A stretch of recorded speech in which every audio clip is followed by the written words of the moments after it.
Hello everyone, কেমন আছো সবাই?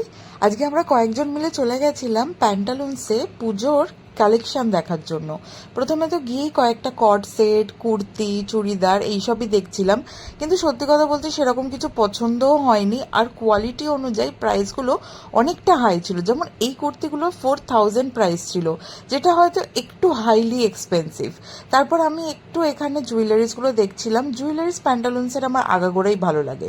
তারপর চলে গেছিলাম শ্রীলেদার্সে। পুজো শ্রীলেদার্স ছাড়া তো অসম্পূর্ণ, তাই গিয়ে ওখানকারও কিছু কালেকশন দেখছিলাম।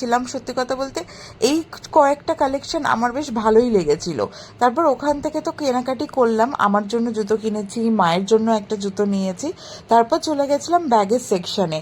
ব্যাগগুলো মোটামুটি ভালোই লেগেছে, কিন্তু খুব আহামরি কিছু নয়, যেটা লোকাল বাইরেও পাওয়া যায়। তারপর সেখানের কালেকশন দেখে একটু চা খেয়ে গল্প করে সবাই মিলে বাড়ি চলে এসেছিলাম। আচ্ছা বলো তো, তোমাদের কি পুজোর কেনাকাটি শুরু হলো, নাকি আমি সবার আগে গেলাম?